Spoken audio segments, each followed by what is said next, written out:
Roland, sa töötad Oxfordi Ionixis, mis hiljuti osteti ära 1 miljardi eest siis IonQ poolt. Mida sa täpselt teed? Mis su kvantmaailmas, millega sa tegeled? Tere Kalev, mina olen kvantarvuti arhitekt ja ma sisuliselt olen füüsik, kes vastutab selle eest, et kvantarvuti töötab ninast sabani. Ehk siis kõik ehituskivid sobivad kokku. Me saame teha neid algoritme, neid rakendusi, mida meil on vaja. Operatsioonid töötavad õigete veamääradega. Ma juhendan siis tehnikuid, et öelda, meil on vaja sellist kaamerasüsteemi, neid joone vaadata. Meil on vaja sellist ja sellist laserkontrolli, sellised impulsid, et neid joone jahutada ja nii edasi.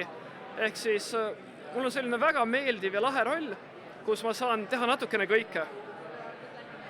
Kui sa võhikule peaksid seletama, et joonipõhised kvantarvutid ei ole kõige levinumad, et nii-öelda ülijuhtivuse põhised on levinumad, et mis vahe neil on või et mille poolest on Oxfordi Ionixi lahendus parem? No, joonipõhised lahendused selgelt, kuna siis kvantbitid on looduse poolt antud, nad on kõik identsed. Neil on kõige paremad koherentsiajad. Joonide platvormil on tõestatud kõige parema kvaliteediga siis seisundi välja lugemine ja mis kõige tähtsam, kõik väravaeks siis kontrolloperatsioonid on ka kõige parema, kõige madalama veamääraga, mis tähendab seda, et võrreldes kõigi teiste platvormidega meil läheb vaja vähem kvantbitte, et ehitada sama võimas kvantarvutit võrreldes ükskõik mis muu platvormiga. Ja nüüd tänu siis Oxford Ionixi tehnoloogiale me näitame seda, et me saame kasutada vähem sellist ülitundlikku laservalgust, et ioone kontrollida. Me kasutame elektroonset kontrolli, see tähendab seda, et me saame kasutada olemasolevat kommertselektroonikat, pooljuhtelektroonika fabrikatsioonimeetodeid ja me usume, et me suudame järgmise paari aasta jooksul näidata tõeliselt kiiret skaleerumist tuhandete ja kümnendate tuhandete kvantbiti suuruste süsteemideni. Väga äge, et rohkem riiulist kasutatavaid juppe, vähem vigu ja täpsem lugemine, et siis kvaliteet kasvab ja hind tuleb alla, et muutub mõistlikumaks rohkemates kasutusvaldkondades. Mis viibki nagu järgmise küsimuseni, et milliseid ägedaid võimalusi sa kvanttehnoloogiate valdkonnas näed järgmistele startupidele, et kui meid kuulavad noored, kes tahaksid ise midagi ägedat teha, et mis võimalusi sina neile soovitaksid vaatama hakata? No, kõigepealt võime alustada küberturvalisusest, sest et kvantarvutite üks rakendusi on RSA krüpteeringu murdmine. Meil on vaja üle minna kõikidel maailma valitsustel, internetil, kvantturvalistele IT-lahendustele. Ehk siis on väga palju tööd küberturvalisuse ekspertidel. Sealt edasi võime vaadata kvanttehnoloogiaid. Navigatsiooniseadmed, näiteks GPS-vaba navigatsioon, mis ka siin Tartus on aktuaalne, kus me tihti näeme GPS-segajaid. Ehk siis aparaadid, mille abil lennukid saavad lennata, ilma oma asukohta ära unustamata, väga pikalt vajamata GPS-linki. Aatomkellad, sealt edasi igasugune sensoorika, näiteks gravitatsiooni, magnetväljasensorid, millega on võimalik avastada maavarade vaardlaid.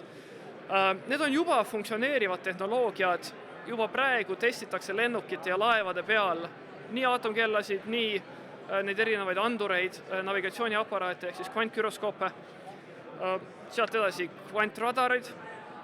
Nii et kes natukene mõistab füüsikat, natukene mõistab küberturvalisust, siin on lõpmata hulk lahedaid ideesid, kus kinni hakata, tööpõld on lai ja kindlasti ei tasu mõelda, et see maailm on eest ära jooksnud. Me oleme just selles kohas, kus me teame, et need asjad hakkavad tööle, aga tuleb teha kõvasti head inseneritööd, et need asjad saada sinna tasemele, kus need muutuvad kommertsrakendusteks.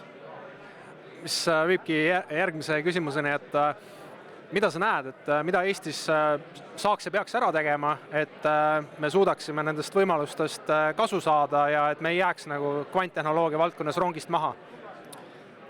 Mina usun, et Eesti on innovatsioonile suurepärane koht. Kui me tahame, me suudame teha kiireid otsuseid ja praegu on see aeg, kui seda tuleb teha, ei saa lasta asjadel istuda kuskil kontorilaudadel, me peame võtma vastu julged otsused, investeerima mitte ainult tarkvarasse, vaid ka riistvarasse, sest et ikkagi kõik need lahendused on riistvarapõhised ja need siis tekitavad tööstuse.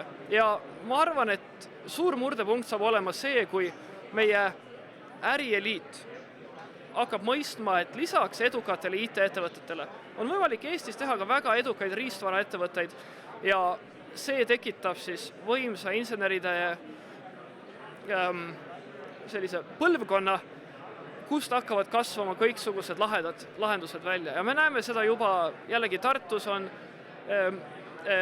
Iconosogen, eks ole, Metroserdil on lahedad ettevõtmised, neid näiteid on palju ja tuleb järjest veel. Suurepärane.